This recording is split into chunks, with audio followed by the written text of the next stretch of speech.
And welcome back to The Drive with Jackson McCoy. Matt McCoy, Stan Jackson, producer Campy with you. We have talked the last couple of weeks about the Ohio State basketball schedule, how tough it looks, the young team that we're going to see next year, other stories like Keita Bates-Diop getting ready for the NBA draft. So instead of talking about it, let's hear from Ohio State basketball coach Chris Holtmann. He joins us now on The Drive. And, Coach, we're coming up on 1 year since you were hired at Ohio State. Have you ever had a year in your life quite as busy or as crazy as this past year? I'd tell you, Matt, great to be with you, by the way.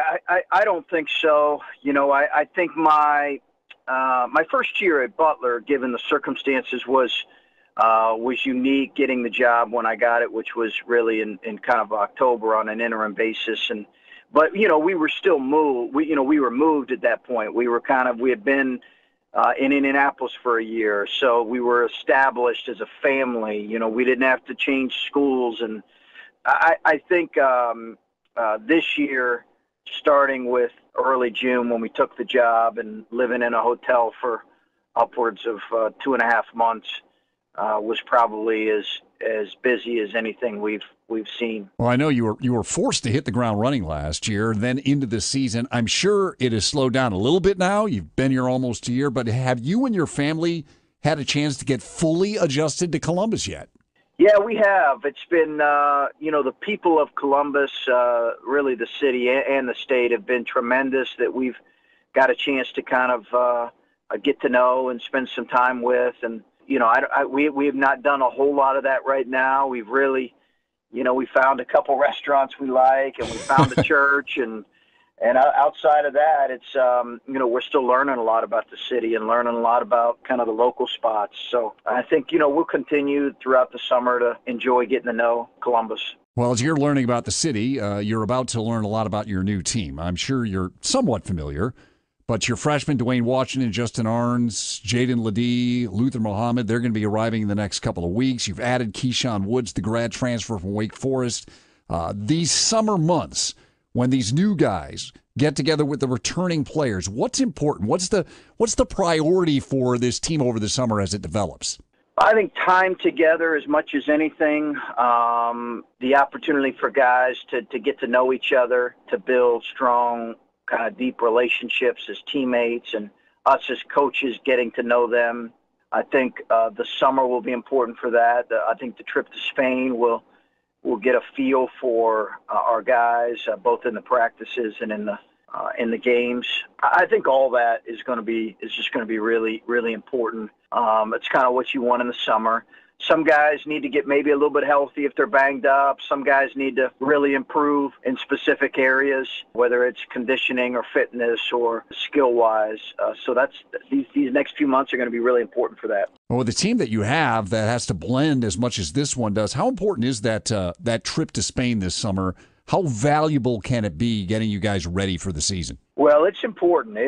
It's really important. One of the reasons we did it is because we knew we were going to have a young team. I think we're going to be as young as any team in the Big Ten, and maybe as young as any team in the country. And having some of our returning players kind of get to know our young guys and vice versa, that's why we did this trip. Not only that, but we have a fifth-year transfer in Keyshawn that implementing him into our team is going to be good. C.J. Walker's got to sit out a year as well. So when you have the number of new faces that we have, it's nice to be able to have a trip like this. Visiting with Ohio State basketball coach Chris Holtmann on The Drive here on 105.7 The Zone. All right, Coach, we've had a lot of news recently about the schedule. We found out about the Gavitt Games matchup where you play at Creighton.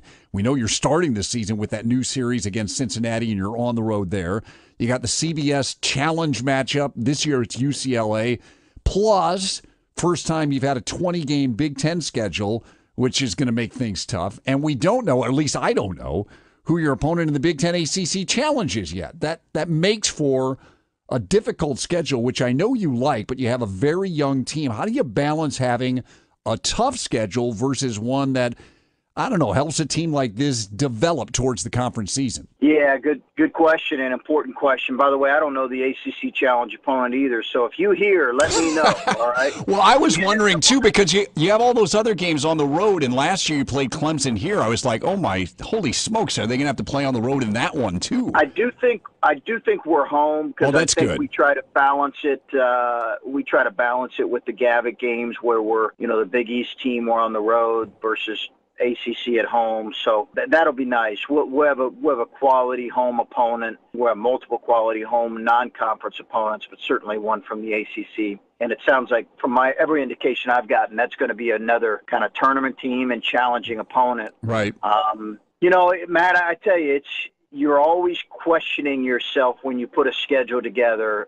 One, does it give you a chance to have some quality non-conference opponents for your fans and potential non-conference wins? The unique thing with our team this year is that we're so young and we're so new, and there are as many unknowns that maybe as any team I've ever coached. So how demanding do you want the schedule to be? Well, some of it's out of our control. We're playing a Creighton team that's extremely hard to play at home. Mm-hmm. So, we're playing Cincinnati, who will be good again, UCLA, who's a top 25 team.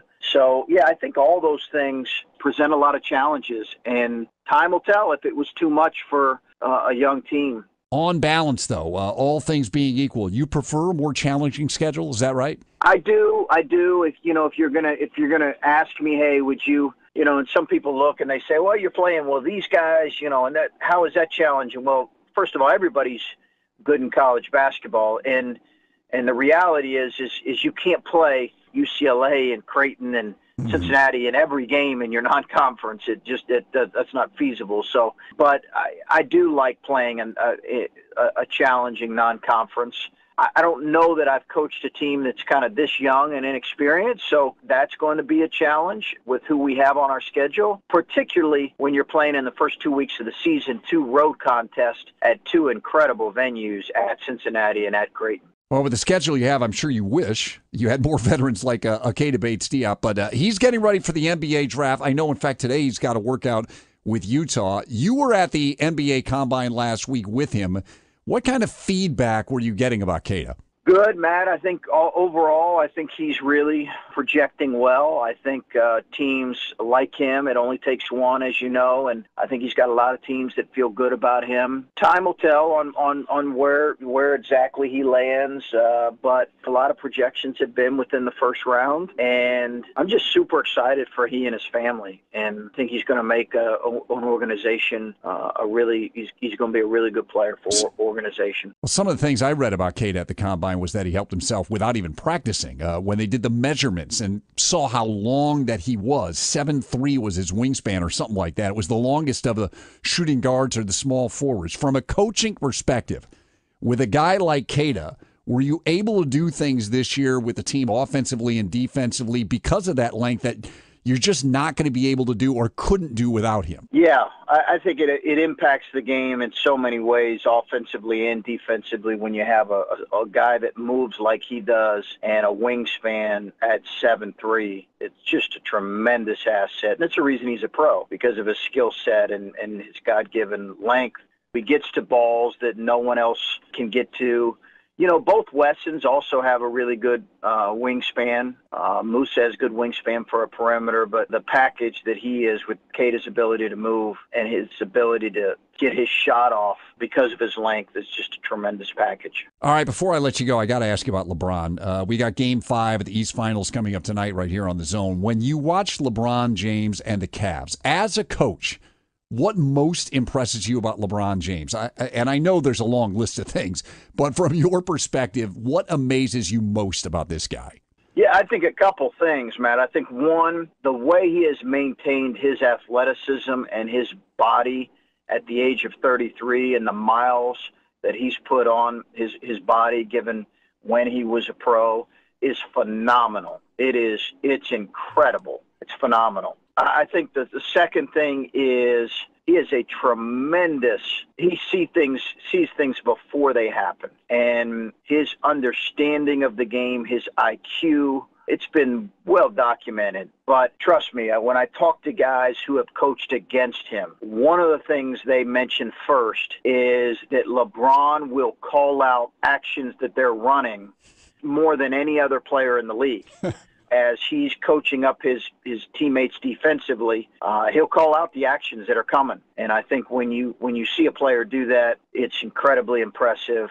And when you package that with his skill and athleticism, that's why he's going to go down as certainly one of the very best that's ever done it. Well, the other night after the game, Brad Stevens was asked about LeBron having that big game, and he flat out said he's the best player in the world. You can have a strategy against him, but sometimes it doesn't matter. He's just better than anything you can come up with and anything you do to stop him. Yeah, I heard someone say the other day that he's normalized greatness, which is the greatest tribute to him, even though we all, I think, are still shocked at him. He really has normalized greatness. It's just an expectation for him right now, which is unfair. But he's special. He's a once-in-a-generation, once-in-a-lifetime player, that's for sure. Well, Coach, enjoy your summer, and good luck to you with this new team as they blend together. We really appreciate you taking a few minutes to catch up with us. My pleasure. Great being with you, Matt.